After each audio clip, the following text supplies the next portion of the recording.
अभिवादन स्वीकार कीजिए ब्रजेश मिश्रा का और आप देखना शुरू कर चुके हैं द डिबेट। बहनों भाइयों, उत्तर प्रदेश में दलित समाज का वोट यहाँ के राजनीतिक दलों की किस्मत और उत्तर प्रदेश में सत्ता किसके हाथ रहेगी इसको हमेशा से डिसाइड करता आया है। उत्तर प्रदेश का जो दलित समाज है वो अन्य प्रदेशों के मुकाबले यहाँ कहीं अधिक जागृत, पॉलिटिकली अवेयर और एक जागृत समाज है। और ये अभी से नहीं, ये कांशीराम की मेहनत और उसके बाद 4 बार बीएसपी की आई सत्ता ने उसको एम्पावर्ड किया, उसको ताकतवर किया राजनीतिक तौर पर। लेकिन अब एम्पावर्ड होने के बाद बीएसपी का वोटर जो कभी उसका वोट बैंक था, अब वो दूसरे दलों की तरफ रुख कर रहा है या शिफ्ट हो रहा है। क्यों हो रहा है? क्योंकि जागृत हो गया और उसको अब दूसरी चीज़ों की भी ज़रूरत पड़ने लगी। अब ये 22-23% का जो वोट शेयर है शेड्यूल्ड कास्ट समाज का, ये किधर जाएगा? और जिधर जाएगा हुकूमत उसके पास आएगी या दिल्ली की गद्दी पर कब्जा वही कर पाएगा। आज की हमारी डिबेट का विषय यही है। बहन भाइयों, आज अखबारों में एक बड़ी खबर, 2 बड़ी खबरें छपी हैं।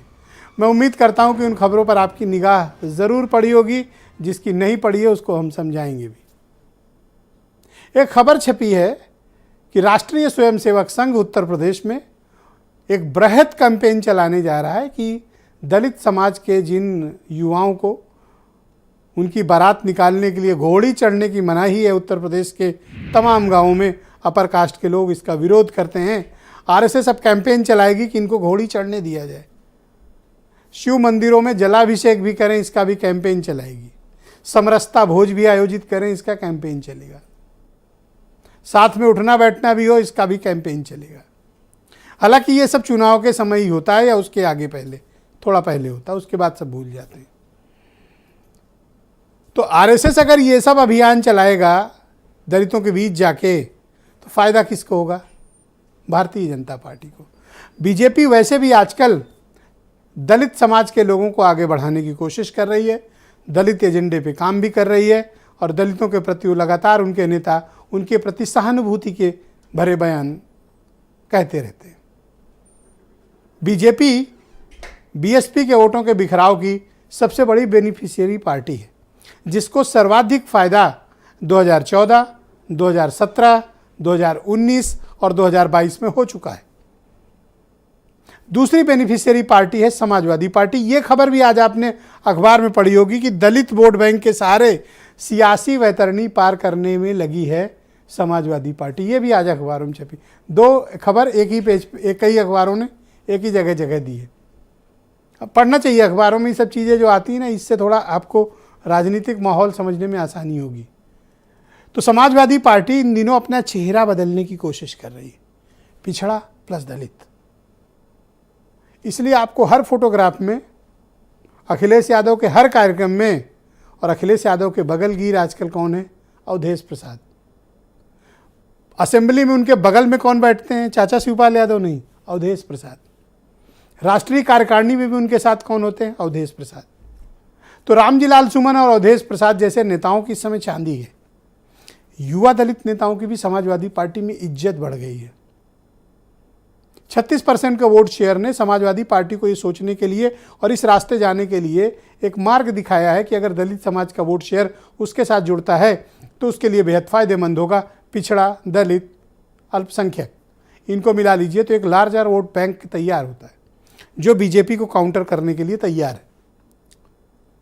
कांग्रेस ने ऑलरेडी उत्तर प्रदेश में अपने अध्यक्ष ब्रजलाल खाबरी, बीएसपी के पूर्व नेता और आजकल उत्तर प्रदेश में कांग्रेस के अध्यक्ष हैं, खाटी दलित समाज के नेता हैं, संगठन के व्यक्ति हैं। कोशिशें कांग्रेस भी अपने हिसाब से कर रही कि दलित समाज को आकर्षित करे। बीएसपी ऑलरेडी तो वो तो उसी मूवमेंट से निकली पार्टी है और उस मूवमेंट के चलते ही बीएसपी का जन्म हुआ। तो कुल वोट शेयर उत्तर प्रदेश में कितना है? 22 से 23% अनुमान के मुताबिक, थोड़ा कम ज़्यादा भी हो सकता है। और इसका लार्जर लाइन शेयर किसको मिलता है? बहुजन समाज पार्टी को आज भी मिलता है। 29% वोट शेयर उनका मैक्सिमम गया था और आज BSP lowest share vote share पे खड़ी है 12.5%। और इसमें भी मैक्सिमम शेयर किसका है? दलित समाज का। दलित समाज में भी किसका वोट शेयर ज़्यादा है? जाटव समाज का। इसका बेनिफिशियरी कौन है? बहुजन समाज पार्टी। लेकिन जो 10-12% वोट शेयर छिटका है, 13% के आसपास उम्मीद है कि 10 से 13% के वोट शेयर दलित समाज का बटा है। कितने में? 22-23% में, यानी आधे से ज़्यादा ज़मीन दरक चुकी है। और ये किधर आकर्षित हो रहे हैं?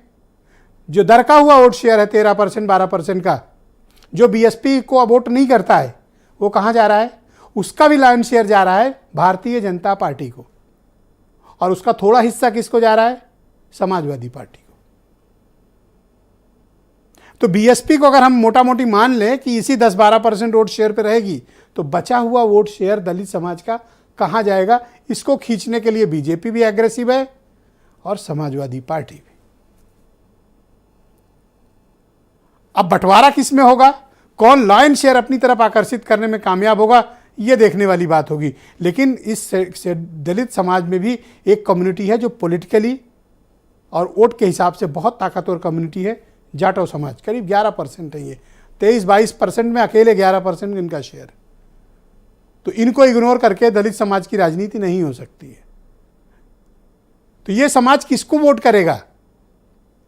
अगर 10-12% का वोट शेयर जो दरका है मायावती का 12% का, अगर बीजेपी और समाजवादी पार्टी के बीच बंटता है तो परिणाम कैसे होंगे? और ये सिर्फ कवायद है 5-6% वोट शेयर अपने साथ जोड़ लेने की।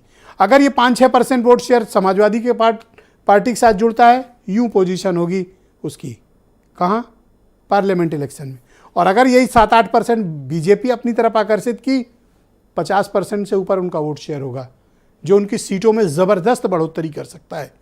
यानी ये जो 12-13% है, एक्चुअली तय करेगा उत्तर प्रदेश में किसके हाथ बाजी लगेगी। कुछ बयान सुनिए, डिबेट को आगे बढ़ाएंगे। समाजवादी पार्टी ने जब 2019 के लोकसभा चुनाव के पहले दलित वोटों के लिए बहन मायावती के साथ समझौता किया था, तो बसपा जब साथ थी तो कितने दलित वोट समाजवादी पार्टी को मिले थे? उत्तर प्रदेश का दलित सपा के ही कार्यकर्ताओं से पीड़ित रहा है। तो वो उत्तर प्रदेश के लोग, उत्तर प्रदेश के दलित समाज के लोग उसको भूले नहीं है। देखिए, समाजवादी पार्टी लोहिया जी, बाबा साहब, नेताजी के आदर्शों पे चलने वाली पार्टी है। समाजवादी पार्टी ने हमेशा दलितों की, पिछड़ों की, अल्पसंख्यकों की बात की है और उनकी भागीदारी सुनिश्चित करने की बात हमेशा समाजवादी पार्टी दोहराती रही है, चाहे वो संगठन की बात हो या सत्ता की बात हो। आज जब भारतीय जनता पार्टी की देश और प्रदेश में सरकार है, तो सबसे ज्यादा अत्याचार अगर किसी पे हो रहा है तो दलितों पे हो रहा है। दलितों के वोटों का सौदा करने वाली बहुजन समाज पार्टी और आरक्षण का विरोध करने वाली भारतीय जनता पार्टी दोनों कान खोलकर सुन लें कि 2024 के इलेक्शन में दलित समुदाय आपको उचित जवाब देगा। आरक्षण के विरोधियों को और उनकी वोटों का सौदा करने वालों को करारा जवाब मिलेगा।